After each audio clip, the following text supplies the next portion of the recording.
All right. Good morning, everyone. All right. So we will be in James chapter 3. James chapter 3. All right. So we're going to be talking about the power of your words.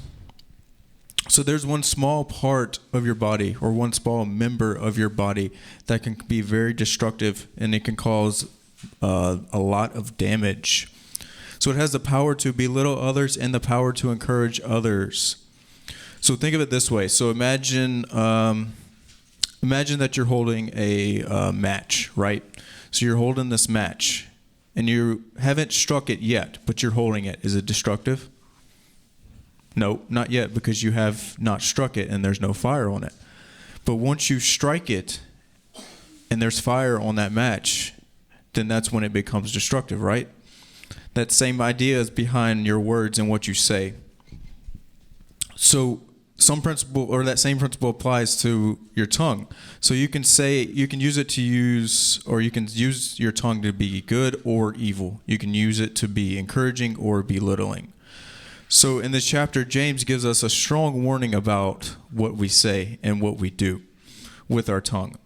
So we'll start out in James 3, start out in verse 1 and go through to verse 12. So starting out at verse 1, it says, "My brothers, not many of you should become teachers, knowing that you should receive the greater judgment. We all stumble in many ways, but if any man does not stumble in his ways, he is complete man, and able to also control the whole body. See how we put bits in the horses' mouths, that they may obey us, and we control their whole bodies? And observe ships, though they are great, and they are driven by fierce winds, yet they are directed by very small rudders, wherever the captain please." Verse 5, "Even so the tongue is a little part of the body, and boasts great things. See how great a forest a little fire kindleth? The tongue is a fire, a world of evil. The tongue is among the part of the body, defiling the whole body and setting the course of nature on fire. And it is set on fire by hell. All kinds of beasts and birds and serpents and things of the sea are tamed or have been tamed by mankind. But no man can tame the tongue. It is an unruly evil, full of deadly poison. With it we bless the Lord, and Father, and with it we curse men, who are made in the image of God. Out of the same mouth proceeded blessings and curse. My brother, these things ought not to be so." Verse 11, "Does a spring yield at the same opening sweet and bitter water? Can the fig tree, my brother, bear olives, or vine figs? So no spring can yield both salt water and fresh water." So starting out, you'll see where James talks about how the words we speak have power to bless others and power to heal. They also have power to encourage and power to share the good news of the gospel. But those same words also have the power to curse others, the power to belittle others, and the power to gossip, and the power to push others further away from God. So in verse 10, it talks about how we, out of the same mouth proceeded blessings and curse. And James says, "My brother, these things ought not so to be." So what a wicked and vile thing that our mouth is, or our words are, right? We bless God one moment, and then the next we gossip. We belittle others with that same mouth that we just blessed God with. And James is saying that ought not so to be. So first we'll see that it is more powerful than you think. So our words are more powerful than you think. That'll be, you'll see in verse 3, it talks about, "See how we put bits in the horse's mouth, that they may obey us, and that we may control their whole bodies." So James is comparing our tongue to the bit in a horse's mouth. So the Bible makes it clear that our words have great weight to them, right? They're great. They have great power. So James compares that to, first you'll see he compares it to the rudder of a ship, right? The rudder is what enables a ship to go left or right. Without that rudder, the ship would be useless, right? You would just wreck into other ships, or you would wreck into the barge. You would wreck into the side, dirt over on the side, or whatever it is, right? That rudder is what is important for that ship to be able to steer it. So you'll see it is the captain is the one who controls the ship, right? He is the one who moves it where it needs to go. So Proverbs 15:1, it says, "A soft answer turneth away wrath, but grievous words stir up anger." So are you letting God help you with your words? Are you letting God help you control your words and what you say so you don't belittle others, so you don't curse others? And the next thing you'll see in verse 5, you'll see how he compares our tongue to the bits of a horse's mouth. Well, that's in verse 3. So you'll see how he said in verse 3, see how we put bits in the mouth of a horse that they may obey us, and that way they control their whole bodies. So a horse is a very strong animal, right? I can testify that because I have a horse myself. He's very strong. He's also very does not want to listen. He's kind of like how we are when we were younger. We don't listen. But that small piece or that small little bit you put in his mouth will then eventually control him. Because if you pull too much to the left, then he'll eventually go to the left because all that pressure that's being implied to his left side. So if you put example, likewise, our words are small in comparison to our body. But they have the power to direct our lives and others around us. So the example that James gives us, it shows how great of an impact our words can have, both with the ship and with the bit in the horse's mouth. So how are your words? Does what you say lead others closer to Christ? Or does what you say push them further away? Think about it this way, or think about the last conversation you had, right? It doesn't matter what it was, just whatever your last conversation you had. In that conversation, did your words encourage someone or did they belittle someone? In Ephesians 4, it says, "Let no corrupt communication proceed out of your mouth, but that which is good to use to edifying, that it may minister grace unto the hearers." Paul encourages us to edify one to another, not to tear others down. So imagine you had a kid and they were consistently being told things that belittled them, right? Example, you will never amount to anything. So those 6 words can impact them negatively. So that little child eventually will have a bad feeling about themselves because they're continuing to be belittled. So that eventually whatever you say may eventually push them farther away from Christ. So does what you say draw others closer to Christ or farther away? So you'll see in number 2, it says, or how James talks about how it is dangerous and hard to control. So verses 6 through 8, it says, "The tongue is a fire, a world of evil. The tongue is among the part of the body, defiling the whole body, and setting the course of nature on fire, and it is set on fire by hell. All kinds of beasts and birds and serpents and things of the sea are tamed, or have been tamed by mankind, but no man can tame the tongue. It is an unruly evil, full of deadly poison." So James just made it clear that the tongue is powerful again. And he tells us how difficult it is to control. He compares it to the fire, right? And how a wildfire spreads. So in verse 6, you'll see that how James is comparing the tongue to the fire and illustrates how quickly our words can spread and how destructive they can be. For example, I don't know if it's still taking place now, but they had those wildfires taking place in California.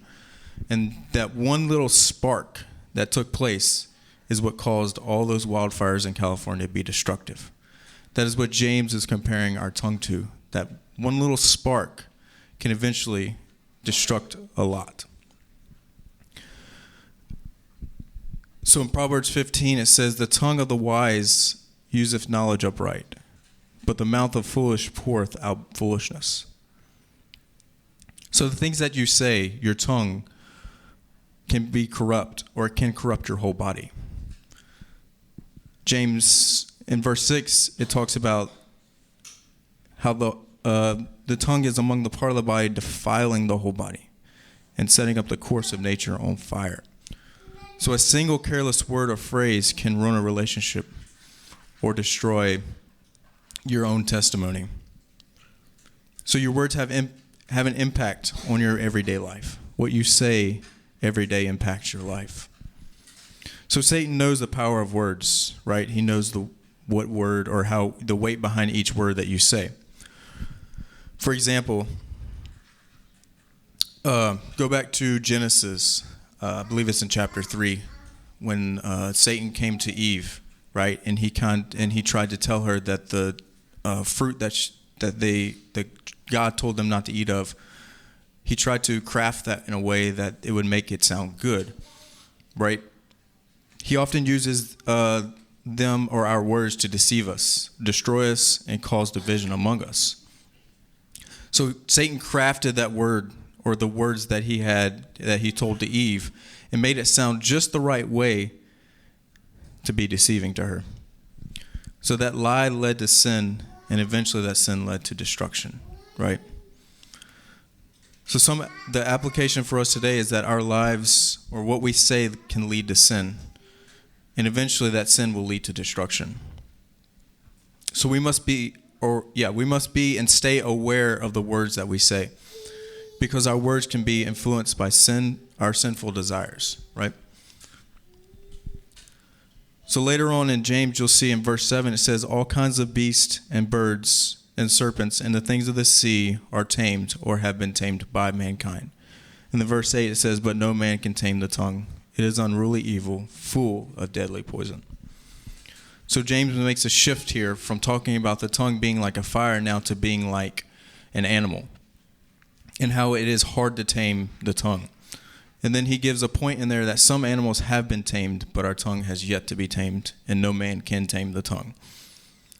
Remember back in Genesis 1, God gave us dominion over everything in the earth. Everything that roams on the earth, God gave us dominion over. But no man has been able yet to tame the tongue.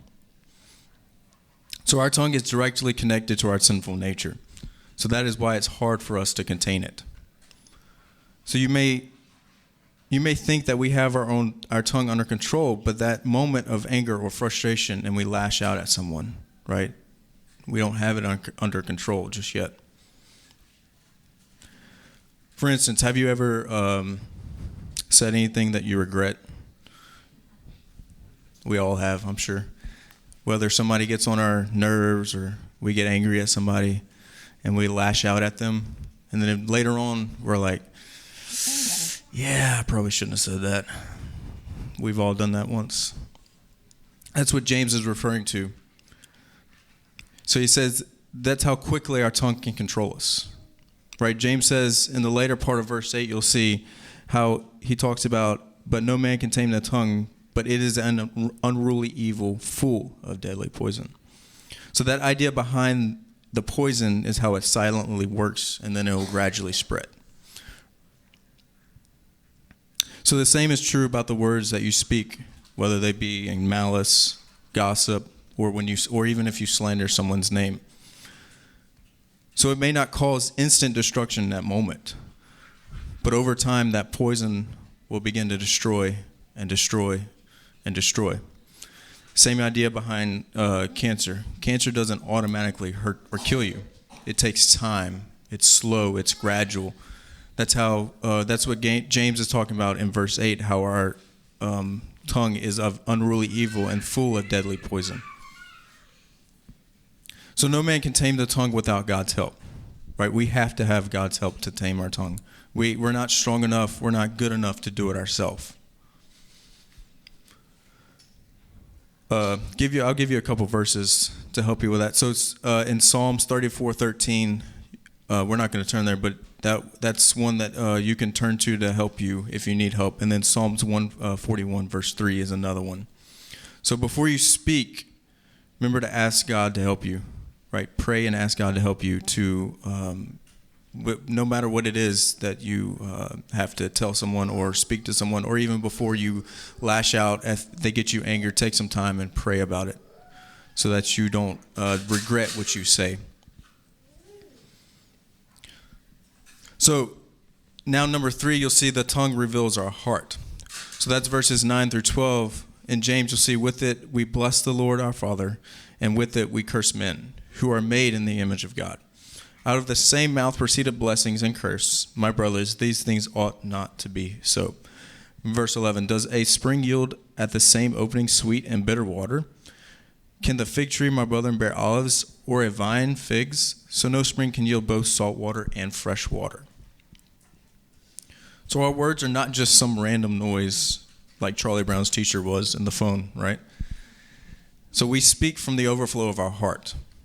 So James teaches us that the tongue is a reaction of our inner condition. So if our hearts are full of grace, then our words will be full of grace. And if our hearts are full of hate, then therefore our words will be full of hate as well. So you'll see verses 9 through 10, you'll see that the tongue can be inconsistent.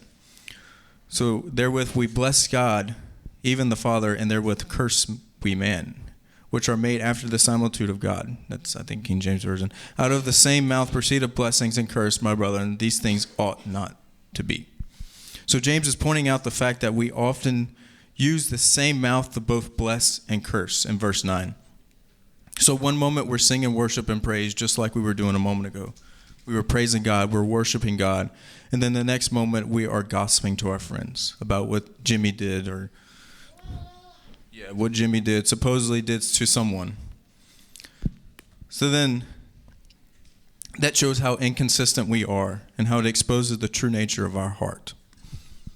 So how are we supposed to worship God and then have an awe for him and then the next moment gossip and slander and belittle someone? You cannot worship God from the overflow when there's nothing overflowing, right? So you cannot worship God from the overflow if nothing is overflowing or if it's all overflowing full of gossip or slander or hateful speech. That's hard to do. So is your faith real? Is your words should be consistent with your faith, right? So in Matthew, Jesus said that everyone will have to give an account for their words on the day of judgment. So that's in Matthew 12. It says, "But I say unto you that every idle word that man shall speak, they shall give an account therein or thereof in the day of judgment." That's Matthew 12, verse 36.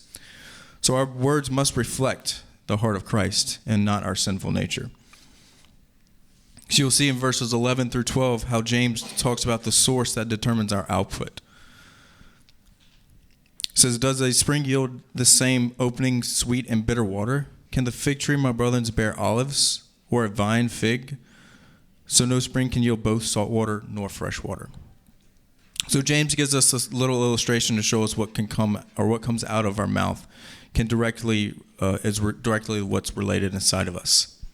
So first he talks about the spring and how it's a freshwater spring, so therefore it's going to be fresh water, right? No matter how much salt you put in that freshwater spring, it's still a freshwater spring. Same idea behind a tree. No matter how many times you want to tell the apple tree to make oranges, it's an apple tree. It's going to make apples. That's what he's talking about here. So the same thing with the olive. An olive cannot produce figs, or an olive vine cannot produce figs, and the fig tree cannot produce olives.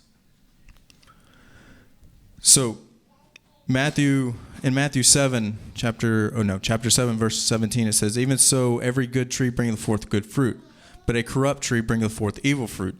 And a good tree cannot bring forth the evil fruit, nor can a corrupt tree bring forth good fruit." So if you are rooted in Christ, the fruit you bear shall reflect his character. Right? You can't, if you're rooted in Christ, you should bring forth good fruit. You should not bring forth bad fruit. And it would be hard to bring forth bad fruit if you're rooted in him.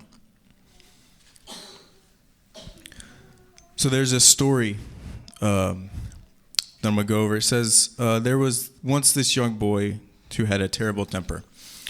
His father gave him this bag of nails that he wanted him to do something with. So he told him that every time that he lost his temper, that he must go to the fence and he put a nail inside the fence. So on the first day, the boy drove 37 nails into the fence because of his temper that he had. But as the days went on and they progressed, he began to control his temper.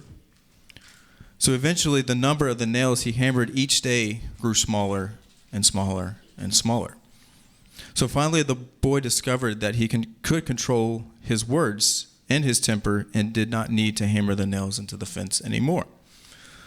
So then the boy proudly told his father about his progress. His father then suggested that for each day he controlled his tongue, he should pull one nail out. As days progressed, the younger boy was finally able to remove all the nails that were in the fence. Then the father took his son by the hand and led him to the fence. The father said, "You have done well, my son, but look at the holes in the fence. The fence will never be the same. When you say things in anger, they leave scars just like these holes or these nails left holes in this fence. And no matter how many times you say you're sorry, the wound will still be there." So our words have power. So once they leave your mouth, they cannot be taken back, right? There's no rewind button that you and then you say it over again. You can't do that. Once they leave your mouth, that's it. It's over. So there's just like these nails that are going in the fence. Your words, your harsh, hateful words can leave a lasting scar on someone. You can it's hard to get that back, right? They'll remember that.